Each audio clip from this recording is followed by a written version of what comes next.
sua palavra. Nós estamos encerrando uma semana especial da igreja, nesse dia. Vocês todos estão participando, e nós também, dos 10 dias de oração. E vocês sabem que o tema dessa semana foi famílias fiéis até o fim.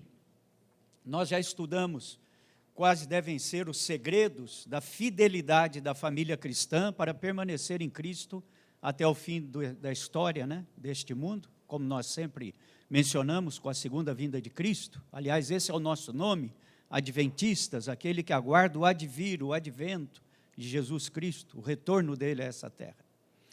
E dentro desses temas, nós tivemos alguns muito especiais. A mim, principalmente, tocou muito o coração o tema sobre a questão da solidariedade através das famílias, Aqueles que estão ao nosso redor, parentes, familiares, amigos, que precisam também ouvir a palavra, eles carecem da nossa solidariedade e da nossa generosidade. Um outro tema importante foi sobre a missão da família. Cada casa constituída, cada família estabelecida tem uma missão que Cristo deixou. Ide por todo o mundo, pregai o evangelho a toda criatura. E um terceiro tema, que também foi muito importante, foi os segredos para manter a família unida. E aí nós tivemos oração, momentos de oração, os cultos familiares, que devemos dar importância, o estudo da Bíblia e também a comunhão da família na casa de Deus. Bem, o tema último desta semana e desses 10 dias de oração, que hoje está se encerrando, tem como título ou como tema final a esperança maior da família. E todos já sabem, certamente leram também no material, não só aqueles que estão em casa nos ouvindo, mas todos aqui que estão participando, e nas igrejas, todas da América do Sul, estão fazendo o mesmo programa, de que essa esperança maior da família é estar com a família no reino dos céus. Essa é a nossa bendita esperança, irmos não sozinhos, mas com os nossos familiares. Eu acho e penso, irmãos, que nós nunca tivemos na história recente do nosso planeta, não na história antiga, mas na recente, um problema tão grave quanto estamos vivendo do ano passado para cá. É lógico que no início do século XX tivemos a gripe espanhola, que dizimou milhões de pessoas. Tivemos outras doenças e enfermidades também, como ebola, AIDS, cânceres de várias espécies. Mas nós estamos vivendo um momento mundial de uma tendência global sem precedente na história recente do planeta. Isso é um alerta celestial para cada um de nós, de que se não houve tal episódio na história recente da Terra, isso quer dizer alguma coisa. Isso chega às famílias, as nossas famílias cristãs, adventistas ou não adventistas, são cristãos, irmãos nossos de outras denominações, de duas maneiras principais. Esse abalo global, eu me refiro. A primeira maneira é que ele nos impacta, dizendo-nos o seguinte: vocês cristãos não são, de maneira alguma, invulneráveis, para que não sejam atingidos também. Nós tivemos mortes em nosso meio, nós tivemos muitos com enfermidade, inclusive eu, fiquei 6 dias internado, acometido da Covid, com oxigênio 4 dias e 30% dos pulmões tomados. Minha família toda pegou Covid, até meu netinho de 1 ano, que estava conosco no fim do ano, saiu com Covid daqui também. Então, quando você vê que a família é atingida, a primeira coisa que essa epidemia global nos diz é que o cristão está no mundo, mas ele pode também ser uma pessoa vulnerável, porque Satanás é quem está agindo na atmosfera. E quando o inimigo age, o cristão também, ele sofre as consequências do pecado. Deus tem guardado seu povo de maneira geral. Não são muitos os casos em nosso meio, de Covid, de falecimento. Na Igreja Central tivemos 3 irmãos, aliás, uma irmã e 2 irmãos que faleceram. Na Casa Publicadora Brasileira, onde trabalho, somos em 640 funcionários. Não chegou a 10 o número com Covid, eu fui um dos agraciados. Então, quando você vê a proteção de Deus, você não pode isolar o cristão. Essa é uma coisa que a Covid está nos dizendo, que nós também somos vulneráveis. A segunda maneira que isso nos atinge é o despertar para que toda crise crie uma oportunidade. As pessoas ficam mais sensibilizadas, elas ficam mais necessitadas, e as pessoas ficam mais abertas a ouvir uma coisa que é a esperança em Jesus Cristo. Então, nesse momento, a igreja aproveita a oportunidade, não é? Para falar da nossa doutrina, da nossa missão e da segunda vinda de Cristo. Então, são essas duas maneiras que esse acontecimento global tem impactado as famílias. Primeiro, nós estamos no mundo, mas não estamos livres do mal que o mundo nos impõe através da entrada do pecado. Mas Deus nos guarda. E, em segundo lugar, a família deve ver nisso uma oportunidade para falar da sua missão para aqueles que não conhecem a Jesus Cristo. Mas, nesse cenário, nós temos algumas coisas que estão aí na mente dos adventistas do sétimo dia e também nos canais e nas redes sociais ultimamente. 3 delas principais. A primeira é a seguinte: alguns adventistas têm nos procurado, não só na Novo Tempo, mas na Casa Publicadora e os pastores das nossas igrejas por aí afora, e feito a seguinte pergunta: é a pandemia do coronavírus um sinal da segunda vinda de Cristo? Talvez você já tenha também meditado sobre isso, pensado sobre isso. Será que é agora que Cristo vai voltar? Esse coronavírus é o sinal final que ele está pertinho de voltar? A segunda questão que nos coloca é: será que essa pandemia é um castigo divino para que o mundo se volte para Deus? Veja, o mundo está materializado, secularizado, as pessoas só pensam em construir, divertir, e, acima de tudo, crescer e ter os prazeres do mundo e uma vida cômoda. Então, será que Deus não está enviando o coronavírus como um castigo para que as pessoas olhem um pouco para cima e deixem de olhar no plano terrestre? E a terceira questão que eles têm colocado é: pastor, será que isso não é uma manifestação ou cumprimento das 7 pragas do Apocalipse? Não sei quantos já ouviram alguém perguntar isso, mas a mim já fizeram essa pergunta. Será que isso não faz parte das 7 pragas do Apocalipse que vão cair sobre o mundo? Bem, nosso tema dessa manhã é sinais ou megatendências. Cristo deixou vários sinais específicos e ele deixou sinais gerais. Nós não podemos tomar um sinal apenas, como a pandemia hoje presente no globo, e dizer: este sinal diz que Cristo vai voltar daqui a um mês, ou daqui a um ano. Ou esse sinal está nos dizendo que ele é o último, logo depois deste Jesus vai chegar. Então nós precisamos analisar quais são os sinais que Cristo deixou, mas também as mega tendências. A família que deve permanecer fiel até o fim, precisa estar primeiramente, irmãos, o quê? Embasada para saber como estar em pé até que Cristo volte. E uma das maneiras de estarmos em pé até que Ele retorne a essa terra é conhecendo o tempo do fim, através daquilo que Ele ensinou e através das tendências mundiais. Então, um sinal só não representa de maneira alguma que isto é a profecia final e que Jesus já está chegando, Ele está às portas. Mas as mega tendências gerais, sim. E nós vamos ver algumas nessa manhã. Abra sua Bíblia comigo, aqueles que a têm aí, ou o seu aparelho, ou então fisicamente a Bíblia nas mãos, em Mateus 24. Nesse discurso que Cristo faz sobre o fim do mundo, Ele está respondendo aos discípulos sobre uma pergunta. Os discípulos fazem essa pergunta no versículo 3 de Mateus 24. No Monte das Oliveiras, achava-se Jesus assentado quando se aproximaram dele os discípulos. em particular, e lhe pediram: dize-nos quando sucederão estas coisas, e que sinal haverá da tua vinda e da consumação do século? Então, Cristo começa agora a responder uma indagação que os discípulos estavam curiosos por saber: quando a coisa acabaria nessa terra e quando ele voltaria a este mundo. E ele lhes respondeu, verso 4, vede que ninguém vos engane, porque virão muitos em meu nome dizendo, eu sou o Cristo, e enganarão a muitos.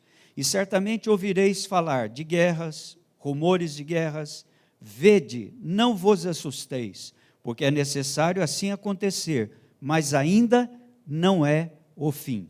Porquanto se levantará nação contra nação, reino contra reino, haverá fomes, terremotos em vários lugares. Porém, tudo isto é o princípio das dores. Então, Cristo aqui, ele alinhavou e ele descreveu sinais gerais, não específicos. Desde que o mundo é mundo, sempre existiu guerra, depois começaram também os terremotos, as inundações, as pestilências, e começaram todas estas coisas, angústia das nações que ele descreveu. Isso são sinais gerais. Você não pode dizer para a pessoa agora que o Covid, que é um dos sinais, é uma peste, é uma doença global, é o sinal da volta de Cristo, porque ele está dentro dos sinais gerais que Cristo mencionou. Isso sempre houve. Agora, Cristo também deu sinais específicos. E aí que está a diferença, sinais gerais da sua vinda e sinais específicos. Mas aqui, associando ainda, eu quero associar aqui Mateus 24 com Lucas 21. Vamos um pouquinho para frente. Lucas 21, versículos 9 a 11. Unindo aqui com Mateus 24, dentro dos sinais gerais, Lucas foi um pouquinho além, descreveu outros sinais gerais mais do que Mateus. Lucas capítulo 21, versículos 9 a 11, diz assim, quando ouvirdes falar de guerras e revoluções, não vos assusteis, pois é necessário que primeiro aconteçam estas coisas, mas o fim não será logo. Então lhes disse, levantar-se-ão nação contra nação e reino contra reino. Haverá grandes terremotos, notem a palavra agora, epidemias e fome em vários lugares, coisas espantosas e também grandes sinais no céu. Bom, então aqui Lucas foi um pouquinho mais detalhado. Se você contar os sinais gerais, tanto em Mateus quanto em Lucas e também em Marcos e depois no livro do Apocalipse, você vai encontrar pelo menos 20 sinais gerais. Entre guerra, fome, pestilência, terremoto, inundações, etc, etc. Mais ou menos 20 sinais gerais. Isso sempre houve. Mas Ellen White menciona que a partir do tempo do fim, que é quando encerra os 2.300 anos, 1844, para cá, até a volta de Jesus, ou o fechamento da porta da graça, note, esses sinais se tornariam mais intensos e mais frequentes. Então, guerra sempre houve, doença sempre houve, tragédia sempre houve, mas eles ficarão mais intensos, quer dizer, mais dolorosos, mais trágicos, e eles serão mais frequentes. Não é isso que vemos hoje? Antigamente você não ouvia falar em 10, 20, 30, né? 40 terremotos no mês. Hoje esse número alcança muito mais do que isso. Você não ouvia falar de tantos aviões que caíam, nem de tantos navios que naufragavam, não ouvia falar de tantas doenças diferentes. Hoje nós temos aí centenas delas. Então Ellen White diz, à medida que se aproxima a volta do Filho de Deus a essa terra, esses sinais se tornarão mais frequentes e mais trágicos, mais intensos. Então essa é uma diferença marcante. Agora, quais foram os sinais específicos que Cristo também deixou? Vamos a eles. Vamos voltar aqui ao livro de Mateus, no capítulo 24, como estávamos, agora versículo 15. Então, note, até mesmo a Bíblia separa, depois do verso 14, e ela dá um subtítulo aí antes do verso 15, ela diz assim, a grande tribulação. Então, separa os sinais gerais dos sinais específicos. Quais são eles? Verso 15. Quando, pois, virdes o abominável da desolação, de que falou o profeta Daniel, no lugar santo, quem lê, entenda. Então, aqui está se referindo ao período da Idade Escura, ao período da Idade Média, que nós chamamos de 1260 anos, até a Revolução Francesa e a destituição do Papa como aquele que figurava entre o grande regente do mundo. Todas as coisas passavam pelo papismo até 1798. Então aqui Daniel está dizendo para nós, através de Mateus, que ele lá já havia profetizado em Daniel 7, a abominação desoladora, que era um chifre pequeno, com aspecto de homem, e tinha uma boca grandiosa que falava como homem, e ele colocou por terra a lei de Deus, e mudou a lei de Deus, com um tempo, tempos e metade de um tempo, Daniel 7, 25. Então Jesus diz que esse sinal específico ocorreria em um momento da história da humanidade. E isso é comprovado através dos 1260 anos de perseguição romana aos cristãos, impondo o catecismo, impondo a tradição e impondo a igreja como meio de salvação para chegar ao céu. Outro sinal específico que Jesus colocou e também já aconteceu, vamos aos versículos 21 e 22 agora. Porque nesse tempo haverá grande tribulação, como desde o princípio do mundo até agora não tem havido nem haverá jamais. Verso 22, não tivesse aqueles dias sido abreviados, ninguém seria salvo. Mas por causa dos escolhidos, tais dias serão abreviados.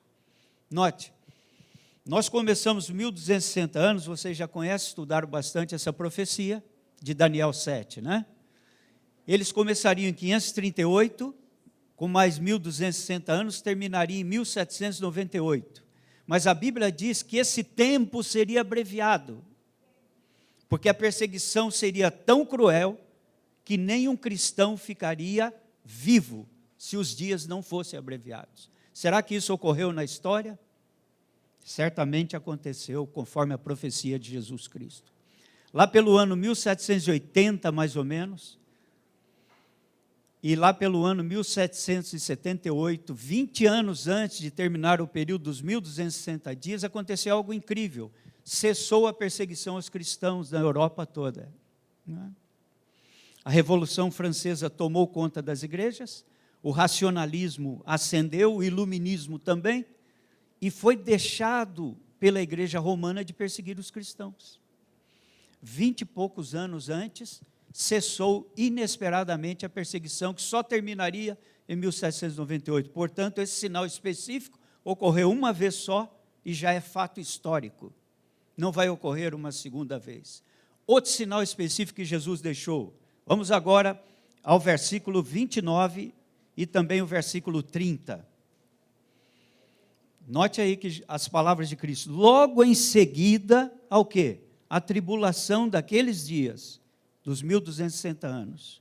O sol escurecerá, e a lua não dará a sua claridade. As estrelas cairão do firmamento, e os poderes do céu serão abalados. Verso 30. Então, note que há um termo conclusivo aí. Então, só depois disso, aparecerá no céu o sinal do Filho do Homem. Todos os povos da terra se lamentarão e verão o Filho do Homem vindo sobre as nuvens do céu, com poder e muita glória. Então aqui nós temos 3 sinais específicos, que só ocorreram uma vez, e que nos dizem que só depois deles ocorrerem, Jesus voltaria. O escurecimento do sol e da lua, e a queda das estrelas. Aí você vai dizer, mas a eclipse, pastor, acontece todo momento. Cada mês, em algum lugar do mundo, tem uma eclipse solar aí. Nós mesmos tivemos no Brasil uma grande eclipse o ano passado. Muitos puderam contemplar aí por alguns minutos. Mas isso aqui não está falando de eclipse. Aqui está dizendo que o sol escureceria e que as estrelas cairiam do firmamento e que a lua se tornaria também como saco de silício, negra, naquele dia. em plena luz do dia.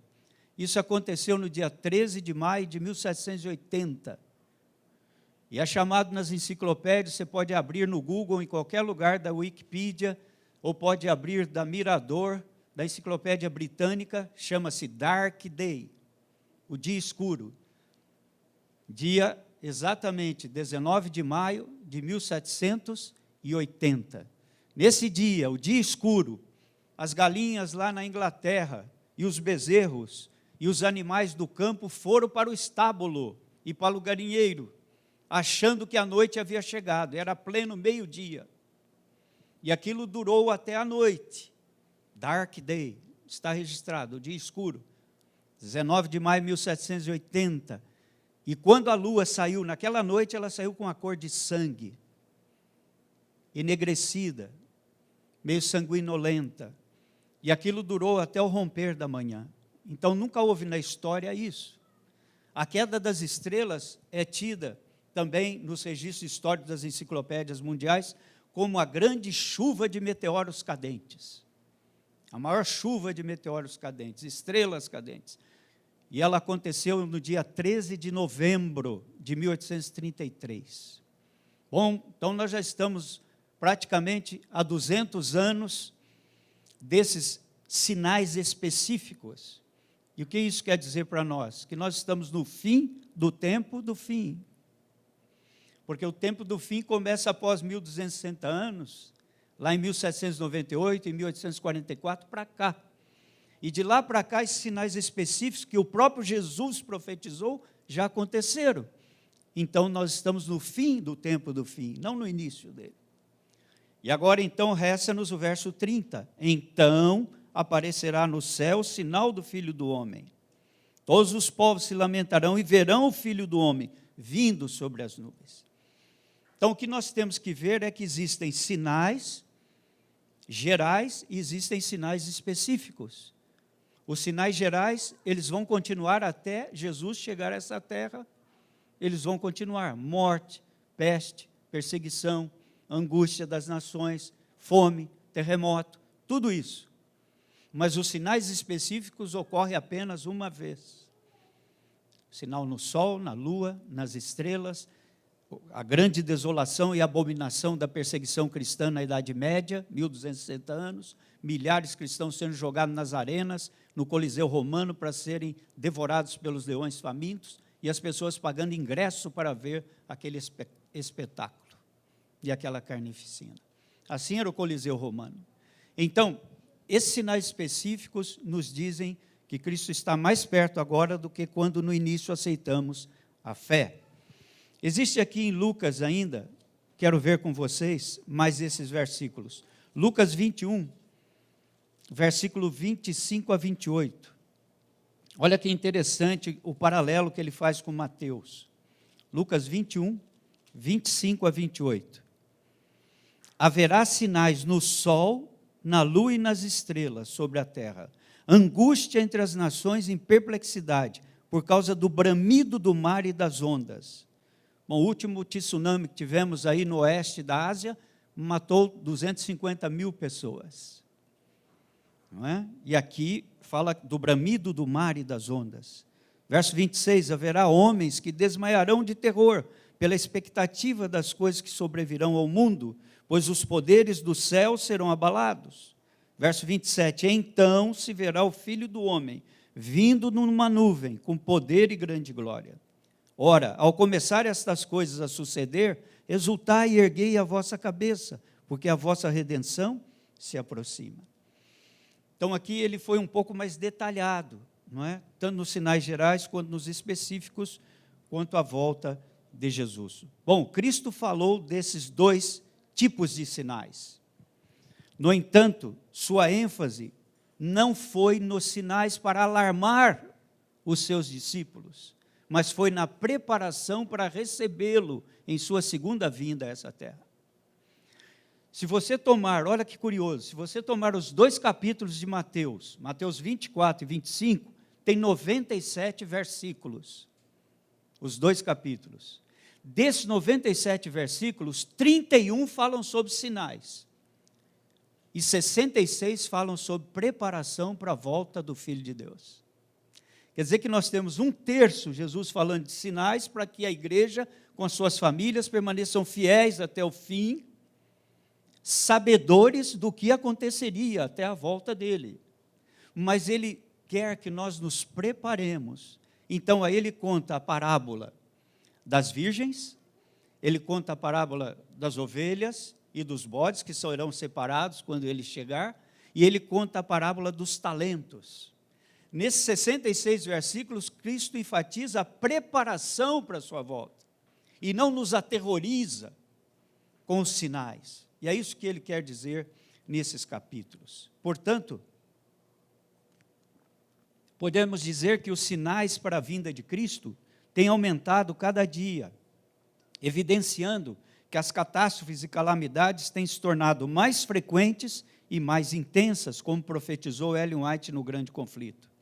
Os eventos destrutivos da natureza, a grande confusão das ideologias políticas, que nenhum partido se acerta mais, as iniciativas e os esforços para o ecumenismo cristão, a desintegração dos valores da família e da sociedade, a desconfiança da autoridade absoluta da palavra de Deus, que tem sido agora uma causa relativa e não absoluta, dizendo que há outras verdades além da palavra de Deus, não é? Estamos aí no relativismo.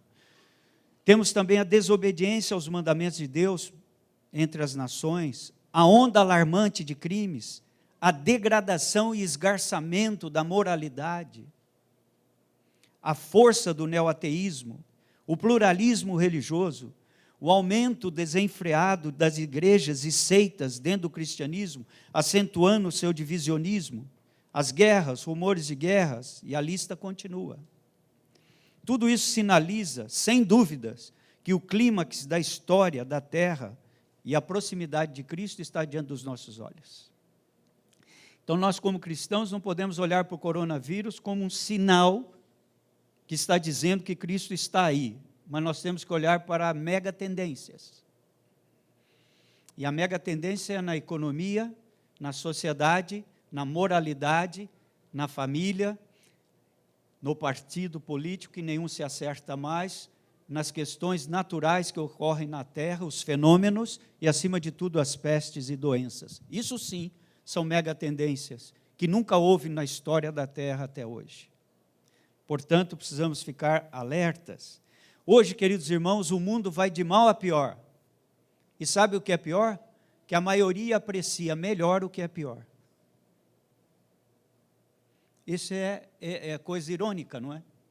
O mundo está indo de mal a pior, as pessoas estão vendo isso, mas a maioria, como que vendado os olhos, aprecia melhor o que é pior, e não as coisas que deveriam apreciar.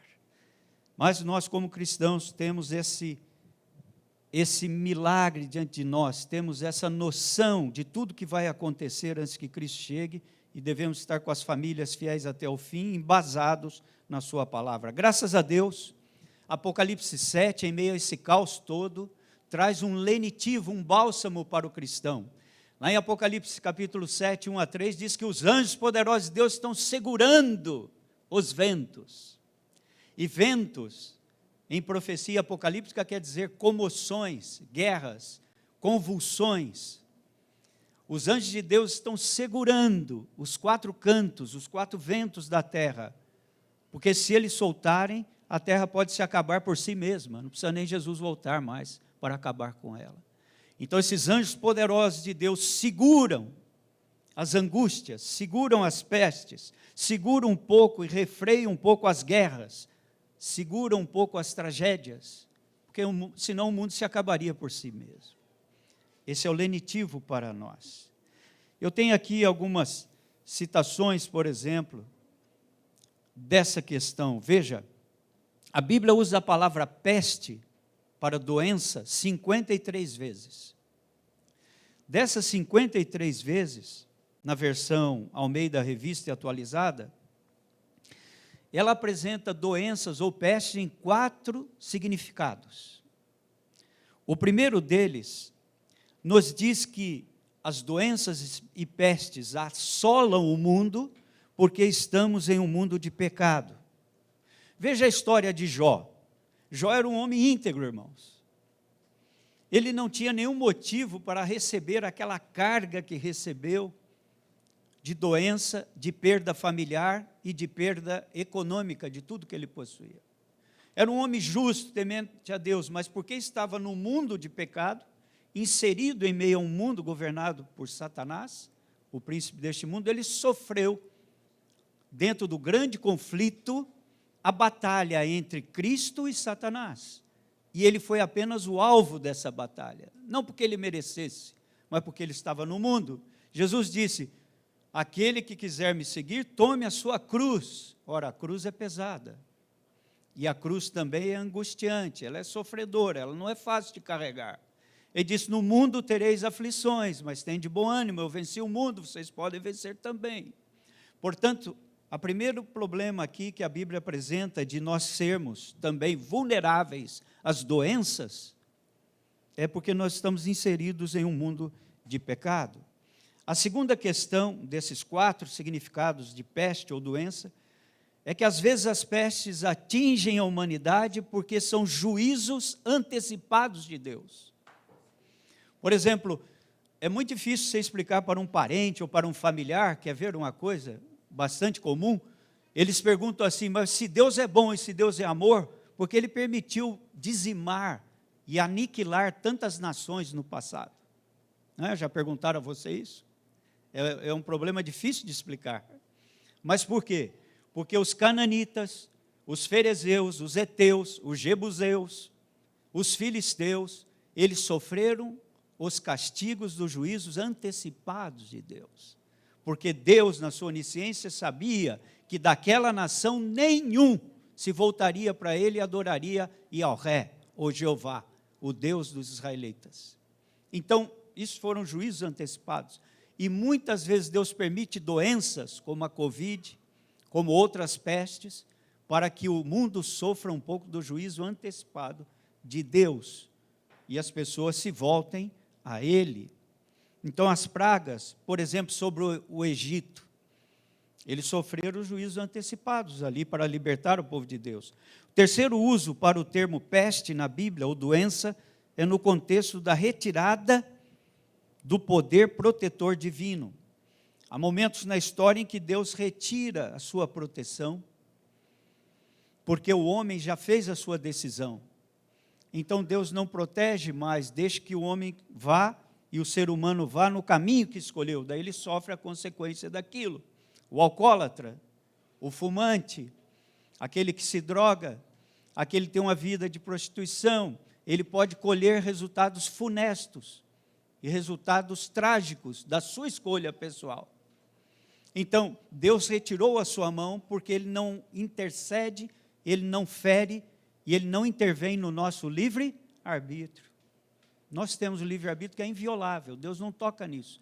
Veja Adão e Eva, Ele permitiu que eles pecassem, eles pecaram porque decidiram pecar. Assim, algumas pessoas sofrem como consequência dos seus atos, porque tiraram a proteção de Deus e a deixaram de lado. E em quarto lugar, peste também, das 53 vezes que aparece na Bíblia, a palavra é usada no contexto da segunda vinda de Cristo, quando juntamente com outros sinais, como Jesus mencionou, o mundo sofrerá as 7 últimas pragas, depois do fechamento da porta da graça. E aí nós temos 2 extremos. Um deles é o fanatismo de alguns cristãos e evangélicos que hoje estão gritando: o coronavírus chegou, então Jesus deve estar voltando na próxima semana, mês ou ano. As pessoas que dizem isso estão cegadas por teorias fantasiosas e sensacionalistas de marcação de datas sem nenhuma base bíblica. E o outro extremo é apenas encarar essa pandemia como um fenômeno natural, que logo vai passar e a vida vai voltar ao normal. Então, esses são os 2 extremos. Aqueles que se alarmam, dizendo: Jesus está aí, olha, o coronavírus é o sinal último. E o outro extremo: não, isso é apenas mais uma peste. Isso é apenas mais uma epidemia, ela vai passar como outras, e a terra vai voltar ao normal. Eu acho, como pastor, na minha visão, de que o mundo não terá mais a normalidade que teve até agora. Não é? Porque o coronavírus mexeu com todos os setores da sociedade. Tanto o setor social, moral, familiar, quanto também o setor econômico e político. Portanto, o mundo não, nessa nova ordem não vai ser igual, jamais ao que foi antes do coronavírus. Mas isso não quer dizer que Cristo está à porta. Temos que analisar as megatendências, vão se tornando cada vez mais intensas, mais frequentes, até quando ele chegar. Note, por exemplo, que Jesus disse que isso era o princípio das dores. Deixa eu fazer um parênteses aqui rapidamente. Muitas vezes, quando você lê em Mateus 24, que ele falou de guerras, terremotos, pestes, etc., como lemos, sinais gerais. E daí ele diz, mas tudo isso é o princípio das dores. O que nós entendemos por isso? Se você ler a Bíblia superficialmente, talvez não vá colocar a ideia original que está ali. Mas no original do grego, a palavra é partenoi. E essa palavra quer dizer princípio das dores de parto. Todas aquelas que são mães ou já foram mães, sabem quando o bebê está para surgir, para dar à luz. É até interessante, né? Às vezes a pessoa fala assim, fulana deu à luz ao rapazinho lá, chama Josué. Não, ela não deu à luz, ela deu Josué à luz. Quer dizer, ele estava num local escuro e veio à luz.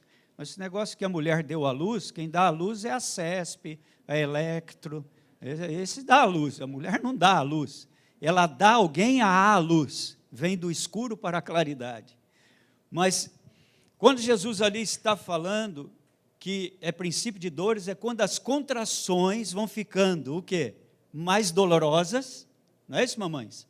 As contrações vão ficando mais dolorosas e elas se tornam mais frequentes. O intervalo entre uma bateria de contrações e outra vai diminuindo, diminuindo, diminuindo. Então, a mãe sabe que o bebê está para surgir à luz.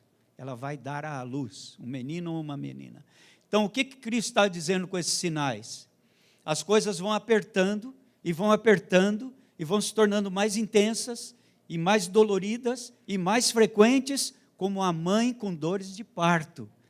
Por isso que ele está dizendo o princípio das dores, quando ele falou de guerras, rumores de guerra, mas isso está se intensificando cada vez mais, mostrando que o Filho de Deus está para vir ao mundo, para que Deus dê à luz novamente o seu Filho a este mundo para nos buscar. É isso que diz a palavra de Deus.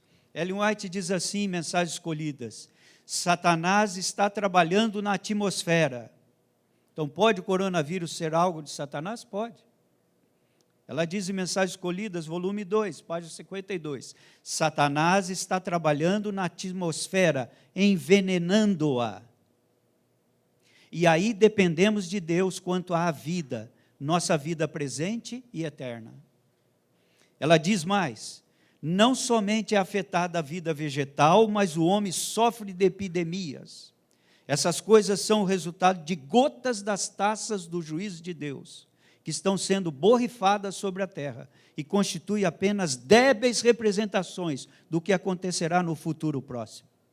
Olha, está em Eventos Finais, página 27. E ela diz mais, as fomes aumentarão, epidemias arrebatarão milhares de vidas, mas o poder moderador de Deus está sendo exercido atualmente na vida dos seus filhos.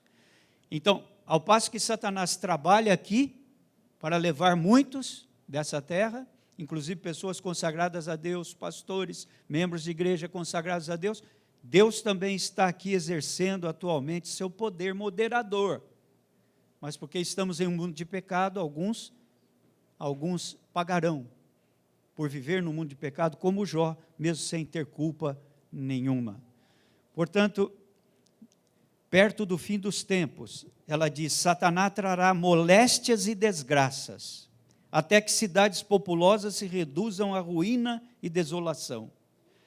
Nos acidentes e calamidades, no mar e em terra, nos grandes incêndios, nos violentos furacões, terríveis saraivadas, nas tempestades, inundações, ciclones, ressacas, terremotos, em toda parte está a ação de Satanás, e sob milhares de formas ele está exercendo seu poder.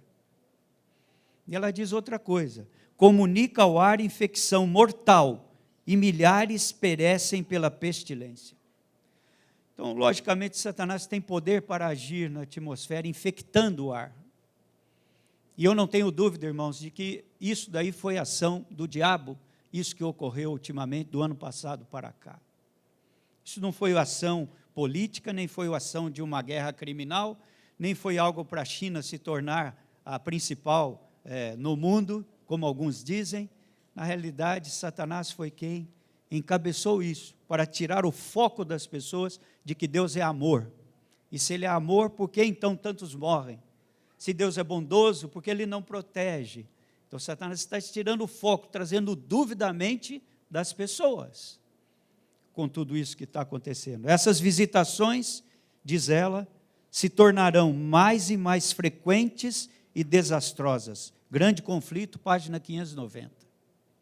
Então aqui nós vemos realmente que todas essas coisas e todas essas ações podem ser parte do inimigo. Deus está permitindo para que o mundo se alerte para a volta de seu Filho a esta terra. Agora, Satanás tem levado os cristãos, esse é o outro lado da história, a viver uma vida secularizada.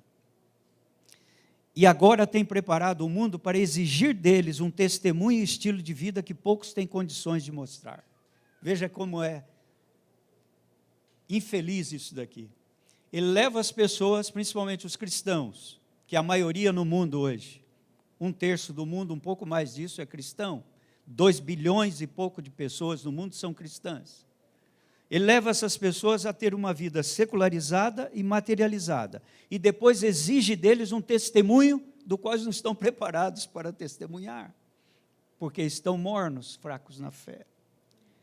Portanto, a igreja precisa buscar insistentemente o equilíbrio. Qual é? Entre o relacionamento com Cristo e o comprometimento com as doutrinas que abraçaram.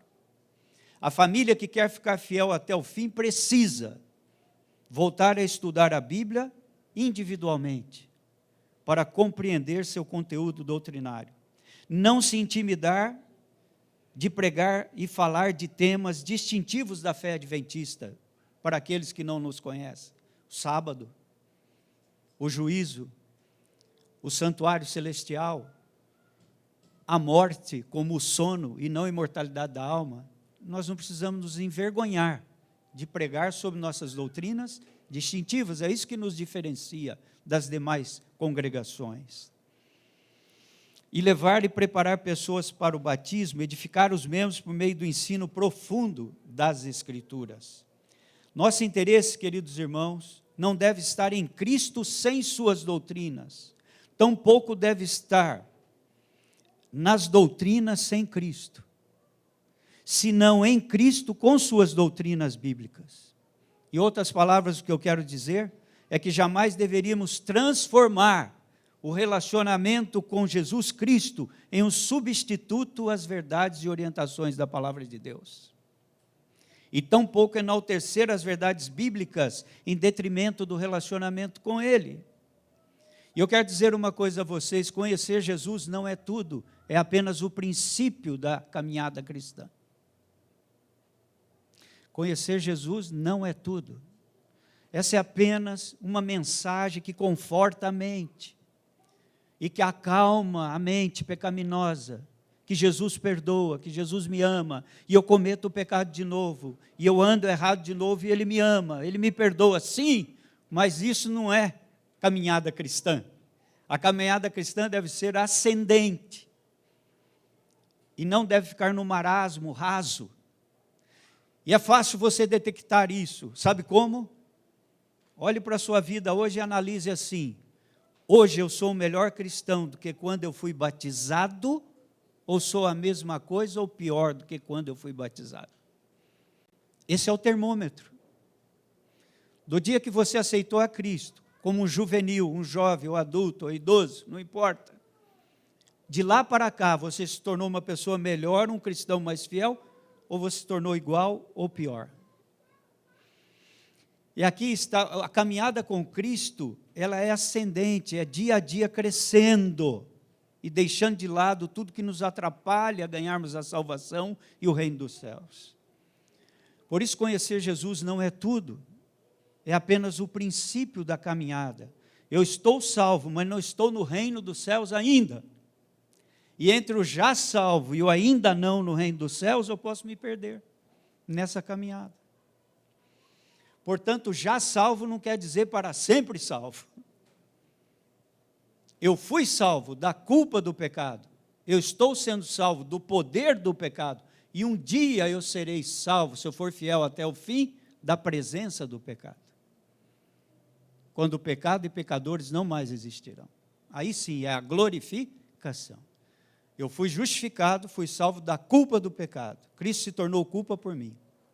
Eu aceito isso e agora eu estou sendo santificado, livrado do poder do pecado dia a dia. E finalmente eu serei livre da presença do pecado. Então, irmãos, não é uma vez salvo, salvo para sempre. Portanto, observar os sinais é importante. Porém, como estudante das profecias, precisamos nos concentrar nas mega tendências do cenário mundial. Porque as tendências da trajetória histórica do nosso planeta são mais importantes do que um evento ou uma doença específica. E quais são as mega tendências que nós devemos nos concentrar? Quero deixar com vocês ao findar essa mensagem. Primeiramente, a intensidade e frequência das tragédias e catástrofes. Nunca houve isso na história do planeta com tanta frequência. Segundo, o pluralismo religioso. Hoje em dia, somente dentro do cristianismo, pasme você, nós temos 35 mil denominações diferentes. Somente dentro do cristianismo. É Assembleia Batista, Metodista, Presbiteriana, Igreja da Graça, Sara, Nossa Terra, e por aí vai. Renascer em Cristo, Adventista, Católico. Nós temos 35 mil denominações diferentes dentro do cristianismo. É um pluralismo religioso, cada um interpretando sua própria teologia e deixando a palavra de Deus de nos falar. Portanto, há pluralismo religioso também no sincretismo, no neoateísmo, na multiplicação desenfreada das igrejas. Outra mega tendência, a ruptura do tecido moral da sociedade. Se você tomar aí um site muito interessante, esse site chama-se De Olho no Livro Didático. Você vai ver os livros que o MEC quer inserir nas escolas públicas a partir do ano que vem. Nesses livros, principalmente o livro de estudos sociais, tem modelos de família. E ali tem fotos para crianças desde o 4º ano até o 6º ano do ensino fundamental. E nessas fotos estão ali modelos de família. Então tem 2 mulheres que se casam e adotam um menininho. Em outro modelo de família tem 2 homens que têm uma mulher como esposa comum para os 2. Em outro quadro desse livro Estudos Sociais, que o Ministério da Educação quer colocar nas escolas públicas, tem 2 homens casados que adotaram outra criança. E por aí vai. Então, o esgarçamento da moralidade, daquilo que é moral para você, e é imoral para o outro, para ele, relativismo diz que não é, porque aquilo é a tendência. Irmãos, nós devemos ser defensores da ideologia do Gênesis, e não da ideologia do gênero. E a ideologia do Gênesis diz que Deus criou macho e fêmea, homem e mulher. E a igreja não pode abrir mão disto, porque isso é uma questão que fere a nossa moralidade cristã. Mas pastores não podem ser salvos? Claro que sim. Eles não podem vir à igreja e ser batizados? Claro que sim, mas eles não podem ter a prática disto. Você pode aceitar um gay, você pode aceitar uma mulher que gosta de outra mulher, você pode aceitar, mas eles não podem continuar na prática dos seus atos pecaminosos. Cristo transforma o coração, e a pessoa deve ser também transformada a viver segundo o caminho de Cristo. Todos podem ser salvos, mas eles devem seguir as orientações bíblicas. Portanto, o caos econômico global, outra mega tendência. Você já ouviu falar alguma vez que a Alemanha teve problema financeiro? Só se foi lá durante a Segunda Guerra Mundial, porque depois era um tremendo de um país, e é. Mas até eles têm problema financeiro. Você já ouviu falar da Inglaterra com problema financeiro, né? Com a libra esterlina, que é uma das mais valiosas, quase R$6. Mas eles têm problemas. Então, o caos econômico atingiu o rico e atingiu o casebre do pobre também. E eles viram em meio a essa pandemia que dinheiro não adiantava, não. Porque ricaços ficaram lá entubados. E quase morreram, e alguns morreram, e o dinheiro não pôde salvá-los. Então, nós precisamos ver que esse caos econômico global também nunca houve na história da Terra. O fracasso das ideologias políticas. Por que nenhum partido dá certo? Porque o partido pode mudar uma constituição, mas não muda o coração do ser humano. O ser humano continua ímpio do mesmo jeito. Então, só quem muda é Jesus. A destruição, contaminação e superpopulação do planeta, mas há uma mega tendência positiva em meio ao caos. Diz que esse evangelho do reino seria pregado a todo mundo, em testemunha de todas as gentes. Então viria o fim. E hoje nós temos a rádio, a TV Novo Tempo, os pregadores, os missionários. Nós temos a pregação através das redes sociais. Então isso é um aspecto positivo. De uma mega tendência positiva de que Jesus está para voltar. São macro tendências que nunca existiram de forma tão simultânea na Terra. Elas apontam para o desencadear dos últimos acontecimentos e o fim da história deste mundo. Há uma história muito interessante que eu gosto de contar, de um menino que apreciava muito relógios. As crianças gostam, às vezes, de algumas coisas mais do que outras, né? De boneca, os garotos gostam de bola, não é isso? Outros gostam de jogos eletrônicos. Esse garoto gostava de relógios. Mas os relógios que ele mais apreciava eram os antigos. Aqueles que eram grandes assim, que tinham um pêndulo que batia, não é? Que ficava na sala das casas antigas, ou então do cuco que ficava na parede, e aparecia o passarinho fazendo cuco cada momento ali, que era de hora em hora. E esse garoto tinha muitos relógios em casa, mas um ele apreciava mais do que os outros. Era o relógio da vovó, que tinha ficado de herança para sua mãe. E certa noite aquele garoto perdeu o sono. E ele disse: o que eu vou fazer agora, né? 1h da manhã quase, o que eu vou fazer?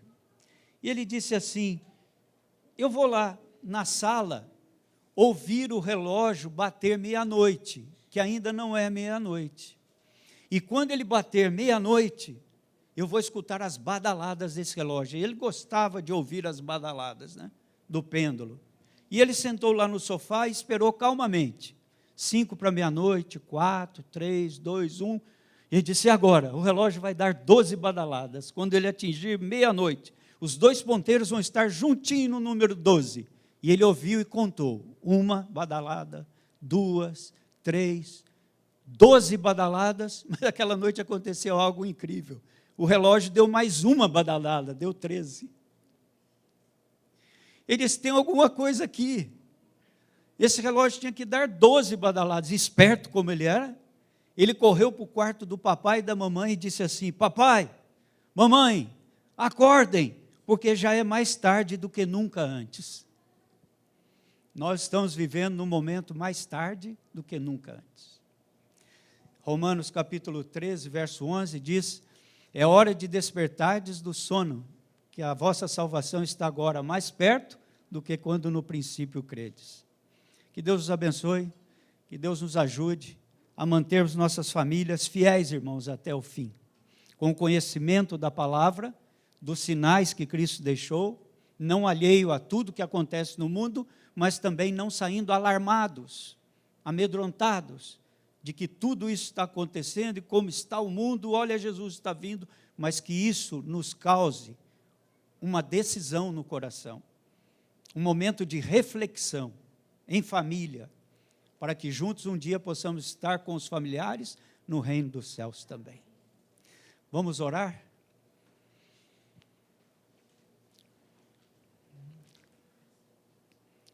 Querido Deus e Pai, agradecemos imensamente a palavra da Escritura Sagrada. Agradecemos, Senhor, pelos conselhos da sua palavra, as orientações da mesma em nossa vida, por esses 10 dias de oração e consagração que tuas igrejas tiveram o privilégio de realizar. Pai amado, muito obrigado, porque Jesus não nos deixou na escuridão, quanto a saber da época da sua volta a este mundo. Hoje estamos cônscios e, acima de tudo, sabemos que Ele está mais perto do que quando no início aceitamos a fé cristã. Ajuda-nos a permanecer nela, que os nossos familiares, juntamente conosco, estejam se preparando a cada dia, a cada casa, a cada família, a cada momento, para que quando essas coisas se tornarem mais angustiantes, e a frequência da angústia se tornar mais perplexa, nós estejamos unidos, um suportando o outro, um amparando o outro, para que cheguemos com a nossa família também no reino dos céus. Pai amado, talvez exista aqui famílias disfuncionais. Talvez a mãe adventista, cristã, o pai não é. Às vezes o pai o é e a mãe não é. Às vezes dentro também do casal, os filhos não estão na igreja, o casal está. Ó Pai, ampara essas famílias. Ajuda para que todos possam ter um norte e que esse rumo seja no coração o anseio de estar na Canaã celestial um dia. Fica com esse distrito, com o seu pastor, abençoa os irmãos que estiveram conosco, os que nos ouviram através da transmissão, para que nós tenhamos, após esses 10 dias de consagração, um viver cristão melhor em nosso testemunho. Tudo isso pedimos e agradecemos, em nome de Jesus. Amém, Senhor.